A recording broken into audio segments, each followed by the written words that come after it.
I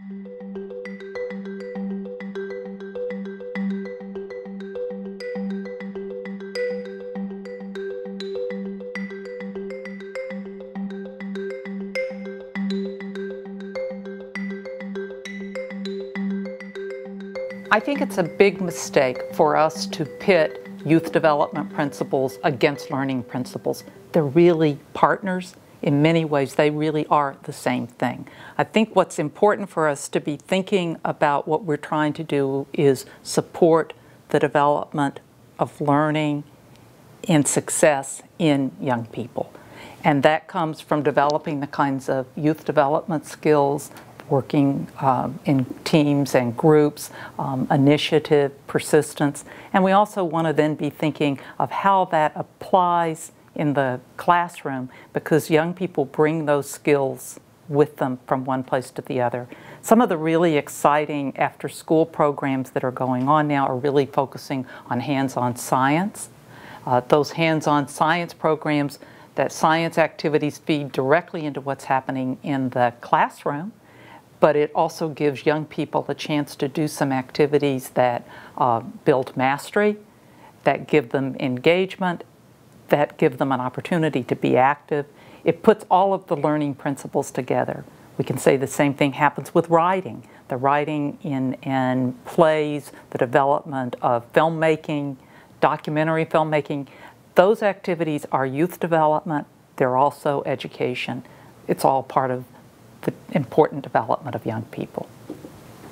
The learning principles, I think, are really important for promoting high-quality programs, and ultimately we know from research that these principles are related to youth outcomes in important ways. Youth outcomes that we see at school, and also the youth outcomes that we see in the world of work as they leave school. So I think that the first one of those principles is that young people need an opportunity to be active, and that learning occurs when young people are active. Much of the school day, because young people are in large groups, they're spending a fair amount of time sitting at desks, they're spending a fair amount of time having information poured into their head. We know, however, that the way that learning really becomes meaningful for them is when they get to be active, when they are having a chance to manipulate those materials, when they're having a chance to build things, when they're having an opportunity to test things, make things. We want activities to be active so that they have a chance for children to really understand how things work, why things work. It's an important part of learning. Children really learn when they're in collaborative situations.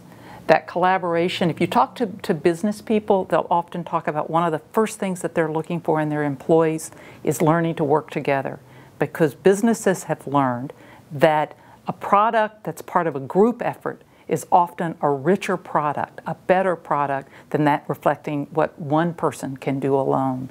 We want young people to be able to learn to work together. Their learning is better. Ultimately, the product is better, and they're going to be able to be more productive, successful, contributing citizens, which is also what we're wanting to do and have in our country. I think that another part of the principles that we want to be looking at is that the materials, the learning needs to be meaningful.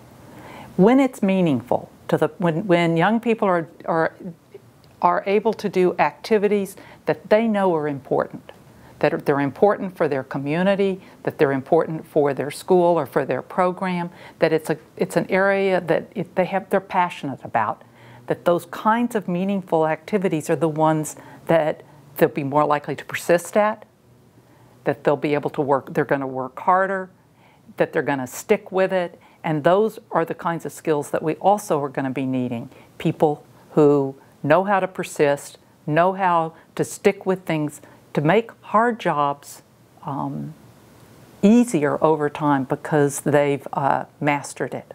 Important part of what after-school programs and summer programs can do.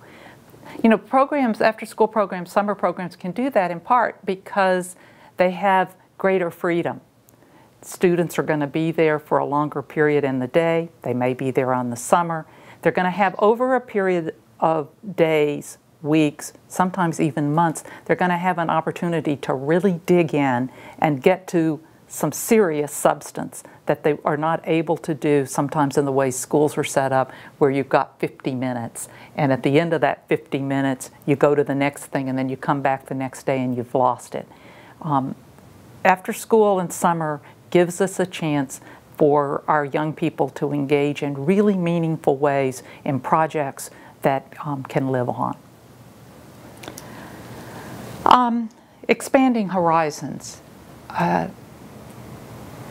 We want our young people, we want our children, we want our teenagers to be able to know about the world of work. What is it like to be a biologist? What is it like to be a computer programmer? What's it like to be a filmmaker? What's it like to be a journalist? We want them to have a chance to see what the world would be like down the street from them, what their future could be like. And nothing like having a chance to be able to work in some of these settings in some real ways. That can happen in some of our high-quality after-school programs. We also want to have them expand their horizons by seeing people who are living in different cultures than theirs. This is going to be, we live in a diverse world. It is a global world, and we learn how others are like us, but also how others are different from us, and how we can learn from them and how they can learn from us, and that comes from expanded horizons.